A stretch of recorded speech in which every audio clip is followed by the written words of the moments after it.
وقال تعالى في آية أخرى واتقوا فتنة لا تصيبن الذين ظلموا منكم خاصة واعلموا أن الله شديد العقاب. وقال النبي في الحديث من رأى منكم منكرا فيغير بيده وإن لم يستطع فبلسانه وإن لم يستطع فبقلبه وهو أضعاف الإيمان. صدق الله العظيم وصدق النبي رسوله الكريم ونحن على ذلك من الشاهدين والشاكرين. إلهي أنت مقصودي ورضاك مطلوبي أعطني محبتك ومعرفتك. Jamaah sedang solat subuh pada waktu subuh yang sangat dimuliakan oleh Allah, dan solat berjamaah yang paling lebih pahalanya, yakni solat berjamaah waktu subuhnya Jumat, sebagaimana yang sudah kita laksanakan pada subuh yang berbahagia ini. Salawat dan salam kehadiran baginda Rasulullah sallallahu alaihi wasallam, seorang nabi yang diutus oleh Allah untuk memperbaiki akhlak manusia, nabi yang diutus oleh Allah yang diberikan cobaan terberat, namun beliau tetap istiqamah dalam Islam dan dalam membawa ajaran Islam.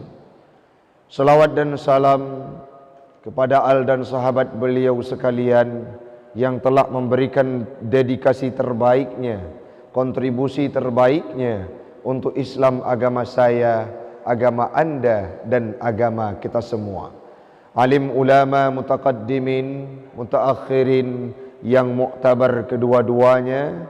Dengan berkat ulama kita bisa terkentaskan keawaman dalam pikiran kita sehingga kita mengenal yang namanya Islam, agama yang mulia ini. Yang kita hormati imam masjid, jamaah sidang solat subuh yang kita muliakan. Orang siklun adun ado umi abi yang lentuan pemulia, ada beberapa hal yang perlu kita analisa pada ujung akhir tahun 2021, di mana Allah sudah menampakkan bala musibah satu demi satu terhadap kehidupan kita, mulai dari kota Luxmawi, di Aceh, dan di Nusantara Indonesia pada umumnya. Kita bisa melihat dengan jelas musibah-musibah, kerusakan-kerusakan yang diberikan oleh Allah terhadap kehidupan kita yang berada di dunia ini, khusus di Indonesia, bahkan di Aceh sekalipun. Dari permulaan pembukaan tahun 2021, kita dikejutkan dengan banjir bandang, kita dikejutkan dengan gempa, kita dikejutkan dengan angin puting beliung, kita dikejutkan dengan longsor yang terjadi, dengan abrasi yang terjadi terhadap di sejumlah wilayah di Indonesia, tidak terkecuali tempat kita, bahkan di kota Luxmawe, hamba Allah. Saya pernah membaca sebuah media dan melihat di media-media yang dipublikasi oleh orang-orang di sekeliling kita, bahkan pernah terjadi angin puting beliung yang memakan korban, bahkan yang menghantam pesisir kota Luxmawe, pesisir laut kota Luxmawe, yakni di Ujung Blang, di mana orang-orang yang mekat di toa Ujung Blang, kedai-kedai yang toa dengan Ujung Blang, diterpa oleh badai, diterpa oleh angin puting beliung, sehingga lenyap safan-safa urung siklun. Kapan itu terjadi? Beberapa bulan yang lalu, dalam tahun 2021. Wate awai 2020 Allah menghadirkan banjir, Allah menghadirkan longsor. BNPB Badan Nasional Penanggulangan Bencana mencatat bahawa kurang lebih 700 malapetaka kasus yang diberikan oleh Allah terhadap kehidupan kita di Indonesia tercatat oleh BNPB. Itu malapetaka dan bencana yang telah kita rasakan. Pada minggu yang kau liket urang syiklun, dalam bulan Siblah, bahkan dalam mulai ujung bulan Tipluk, getanyo terasakan bagaimana kawan-kawan kita, tetangga kita yang ada di Aceh Utara, di Matangkuli, di Lok Sukun, yang mana mereka harus mengalami banjir, tergenang rumahnya di tempat tersebut. Bahkan salah satu Dayak yang paling fenomenal, Dayak Salafi yang kita kenal bersama, yakni Dayak Babus Salam di Matangkuli, Dayak Walid Sirajuddin, banyak santrinya harus pulang beberapa minggu yang lalu. Kenapa? Karena dihadirkan oleh banjir yang diberikan musibah oleh Allah terhadap orang-orang yang ada di Aceh Utara, tetangga kita, hamba Allah. Kapan itu terjadi? Menjelang akhir tahun 2021. Artinya rentetan musibah dari Pontruk 2020, urutan rangkaian malapetaka dan bencana dihadirkan oleh Allah terhadap kehidupan kita. Hana pernah usai urang syiklun, bahkan menyangkut dengan COVID-19 itu belum kunjung usai dalam kehidupan kita. Tengkulung halu patih terhadap COVID-19 boleh kita tidak percaya, tetapi ini merupakan sebuah malapetaka. Dengan hadirnya kasus ini bisa berakibat krisis ekonomi yang melanda terhadap negeri kita, tidak terkecuali di Aceh. Allah neken dalam Al-Quran surah Ar-Rum ayat 40. Bismillahirrahmanirrahim. Dhaharal fasadu fil barri wal bahr. Telah nampaklah kerusakan di daratan dan di lautan. Di daratan disebutkan oleh mufassirin yaitu di Medan. Apa makna Medan? Bukan Medan Sumatera Utara, tapi Medan itu adalah perkotaan seperti tempat kita. Perkotaan layaknya di negeri yang berada di tengah. Yang selanjutnya fil bah. Apa makna al-bahri? Jazirah. Makna jazirah, pesisir pantai, termasuk di tempat kita urang syiklun. Artinya Allah memunculkan, Allah telah menampakkan musibah-musibah yang didatangkan secara berenten dan beruntun dari Pontruk tahun 2020 sampai hari ini kita masih merasakan musibah yang dihadirkan oleh Allah belum kunjung usai urang syiklun. Ini menjadi sebuah pertanyaan yang harus kita jawab secara pribadi katanya urang syiklun. Tengku pakan musibahnya truk laju-laju, pakan musibahnya Allah munculkan, pakan musibahnya makin de. Allah nekun dalam Al-Quran, bima kasabat aidin nas, dengan sebab ulah tangan manusia, getanyo sendirilah yang mengundang malapetakanya Allah. Kita sendirilah yang mengundang musibahnya Allah. Kita sendirilah yang mengundang bencananya Allah hadir terhadap kota kita di Luxmawe, di Aceh dan umumnya di Indonesia. Tengku baik dan pegah menan, benar adanya. Kenapa? Karena dalam tafsir-tafsir yang pernah saya baca, tafsir Al-Qurtubi, tafsir Ibnu Katsir, tafsir Jalalain, bahkan dalam Hasyiah Sawi, dalam tafsir Al-Bughawi, saya pernah baca kitab-kitab tafsir tersebut. Allah menjelaskan makna bima kasabat aidin nas, dengan sebab ulah tangan manusia adalah minal ma'asi, dengan sebab kemaksiatan. Bahkan dalam tafsir Ibnu Katsir dijelaskan bahwa bisa babil ma'asi, dengan sebab kemaksiatan yang kita kerjakan. Jawabannya pakan nuronyo musibah truk secara tidak henti-hentinya, musibah truk secara bergiliran, musibah truk secara berenten, musibah truk secara berkelanjutan. Jawabannya orang syiklun, karena maksiat yang kita kerjakan. Maksiat yang long buat, maksiat yang keluarga long buat, maksiat yang drone buat, maksiat yang keluarga drone buat, maksiat yang dilakukan oleh orang-orang yang berada di kota Luxmawe menjadi dampak terjadinya musibah dan malapetaka. Lepatihan urang silun. Survei yang tatu meli kita nyawa bersama.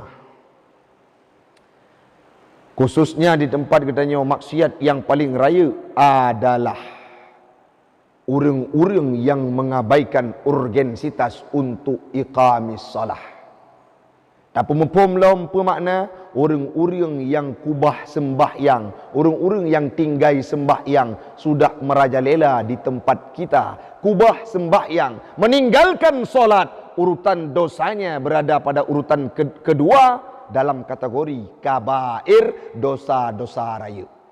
Yang pertama syirik, syirkul akbar, syirik raya merupakan dosa yang paling besar. Fasad yang nekun li Allah dalam firman-Nya, kefasidan yang paling raya dalam dunianya, kemaksiatan yang paling raya dalam dunianya, nekun li para mufassirin terjemahkan ayat tersebut yaitu syirik, asyirku wa huwa a'zamul fasad. Syiriknya adalah dosa yang paling raya, nekun li para mufassirin, bahkan Allah menempatkan syirik itu sebagai urutan pertama dari kategori dosa paling raya. Le syirik puatra dengku. Setelah syirik adalah kategori yang kedua, tarkis salah, meninggalkan salat. Uronyo kita tanya mbak pribadi rawat. Ini sudah menjadi rahasia umum. Ini sudah menjadi asumsi publik. Ini sudah menjadi hal yang ternganga, terpampang di depan mata kita. Padum dro uronyo, urung-urung yang di sekeliling kita yang meninggalkan solat tanpa ada rasa beban. Nyo cerita jauh kerorong silung. Uronyo ngan mata dia tekalan. Anak tanya kadang-kala, keluarga tanya, keluarga lung, keluarga dro temandum, mengabaikan, menyepelekan solat sudah menjadi budaya dan tradisi terhadap kehidupan anak-anak yang di Kota Luk Semawe. Kan urang muda mentang, yang tuha, yang muda, yang inong, yang ubud, bahkan orang-orang yang sudah dekat dengan kuburan hari ini, yang tubuhnya sudah bau dengan menyan, sudah bau dengan tanah, hari ini manteng le gedanya tarumpo urung siklun, wate dikumandangkan hayya ala salat, kiblat tidak pernah ia hadap, masjid hana pernah tahu, masjid hana pernah hituri, musalla tidak pernah dia jumpai, hana pernah keningnya ditempelkan ke sajadah untuk menghadap menyembah Rabbnya. Dosa paling raya urutan kedua adalah meninggalkan solat, dan itu merupakan kemaksiatan yang harus kita basmi. Makin hari makin urau urang kebah sembayang di tempat gedanya sudah menjadi-jadi. Seandainya urang-urang sadar han kebah sembayang leng urang siklun, baik itu pemuda, baik itu anak mit, baik itu orang perempuan, orang yang sudah tua rentak, ne yakin ke hana mesaboh saf yang kosong dalam masjid yang ada di Kota Luk Semawe. Mereka akan duduk dan beribadah kala dikumandangkan azan di masjid, di surau dan di menasah. Penuh semua masjid, terpenuhi dengan sebab orang-orang yang sujud dan beribadah. Tapi yang kita dapatkan apa hari ini? Lebih le urung-urung yang menghabiskan waktunya di warkop.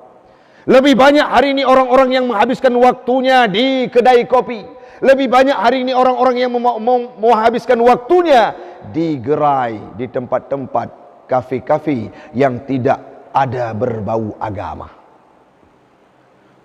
Tempo habis wate dengan game-game yang diciptakan oleh orang-orang yang dari barat, bukan orang-orang kita. Getempo habis wate dengan game-game bahkan yang bersifat perjudian. Contoh seperti permainan chip yang sudah difatwakan oleh MPU beberapa waktu yang lalu itu haram, tapi uronyo dari mulai anak mit yang baru turi HP tanpa urang katuha ok kaputih kata orang kubu manteng geputa tanyan bak warung kopi wate takalan tanyang latih turung silung, ya Allah menawa ke kelakuan urang-urang getanyo yang di Kota Luk Semawe sehingga musibah geja oleh Allah Ta'ala terhadap getanyo hana pri-pri dan hana piuh-piuh. Andai kata ingin kita hentikan musibah dan bencana Allah, maka terlebih dahulu minimalisirkanlah angka kemaksiatan. Ni yakin menyemaksitnya kagak ada bacut demi bacut di tempat getanyo urang siklun akan gepetru saboh nanggro yang baldatun tayyibatun warabbur ghafur. Kali getanyo orang sami. Kali getanyo bayang-bayangkan, kita tahu cerita bagaimana indahnya masa Iskandar Muda yang menjalankan syariat Allah, seorang pemimpin yang menjalankan syariat Allah di bumi kita di Aceh. Apa yang terjadi? Negaranya aman sentosa. Hari ini ada orang-orang di pesisir Kota Luksmawe yang dekat dengan laut, ada tambaknya. Nanuhun punya bahasa katanya. Lam nuhun geti engkut tapi wate panen hanajit ke hasi. Nah, orang-orang yang membelang di daerah-daerah to dengan tempat katanya. Daerah Puntut Gede, Nablang yang luar, apa yang mereka dapatkan? Hajat ati gemuk siamah merempok padi truk 6 gunca, 7 gunca, 5 gunca. Yang kenyataan gemuk siamah merempok padi hanya si gunca. Ini merupakan musibah dan bencana yang gejuk oleh Allah Ta'ala. Nah, orang yang pelihara udang paname, gebuh biji dengan asumsi akan mendapatkan hasil yang melimpah ruah. Apa yang dia rasakan? Golom truh uro golom B uro pulih bije kakeneng penyakit kuning dan merah sehingga mati bandum bije. Itu musibah yang dihadirkan oleh Allah. Tajak kude pasai pusung, tajak kude pasai pajak impres, tamekat legetanyo yang merempok hanya rugo, yang tedeng hanya utang pakon. Itu musibah yang dihadirkan oleh Allah. Pertanyaannya, jawaban ada pada pribadi getanyo masing-masing. Lung yakin urang siklun, getanyo bandum yang na di bawah masjidnya adalah urang yang tuho arah kiblat. Getanyo adalah urang-urang yang sabi mendirikan solat. Getanyo adalah urang-urang yang ingin meminimalisir angka kemaksiatan. Maka uronyo nasihat ini bukan untuk kita, tetapi kitalah yang mendengar nasihat subuh ini menjadi corong untuk kita sampaikan kepada urang-urang yang na di luar masjid, kepada urang-urang yang hana tamdeh masjid. Apa yang getanyo pegah? Ngan wapkah pebut maksiat, ngan wapkah pebut bro, ngan wapkah pebut jehud. Allah ngepejuk musibah, wate trok musibah, kenkah manteng yang rasa, long yang sujud dalam masjid, long yang ibadah, ikut merasakan musibah yang gejuk oleh Allah Ta'ala. Kajit tapiu wahai metua. Itu yang akan kita sampaikan setelah kita keluar dari masjid ini. Menyangkutnya handa tim pegah urang siklun, maka han akan tro negara yang baldatun tayyibatun warabbul ghafur, pakon karena maksiat itu akan semakin merajalela di tempat kita. Marra'a minkum munkarat, orang yang kalan kemaksiatan akan mencegah dengan tangannya. Itu anjuran dari Nabi Muhammad. Selanjutnya, bila tidak mampu, fa illam yastati', bila dia tidak mampu, fa bilisani, dengan lidahnya. Tidak mampu dengan lidahnya, fa biqalbi wa huwa adhaful iman. Membenci kemaksiatan dalam hati kita adalah kondisi iman yang paling lemah. Maka mari saban sari dalam wate yang sangat singkatnya, ulun tuan mengajak bagi pribadi ulun tuan dan umumnya kepada jamaah sekalian. Nah, keluarga lung yang hana ke sembahyang, nah keluarga lung yang kepebut maksiat, ulun tuan berkewajiban untuk mencegahnya. Nah, keluarga urang drone yang melakukan maksiat, urang drone pun berkewajiban untuk meminimalisir angka tersebut, sehingga lagi tanyo wateka kurang maksiat akan gejuk saboh rahmat li Allah Ta'ala, yaitu saboh nanggro yang aman sentosa. Dan itu merupakan harapan kita bersama. Amin. Amin ya rabbal alamin. Semoga katanya Bandung akan jed ke urang yang mampu tegah maksiat, yang mampu tegah kemungkarat, dan akan gepelahi rahmat li Allah Ta'ala. Mudah-mudahan akan bersama kita di bawah masjid ini dan akan bersama pula di yaumil qiyamah dalam syurganya Allah. Amin. Amin ya rabbal alamin. Hanya ini yang dapat ulun tuan sampaikan. Lebih dan kurang ulun tuan laki maaf. Hadanallahu wa iyyakum ajma'in. Assalamualaikum warahmatullahi wabarakatuh.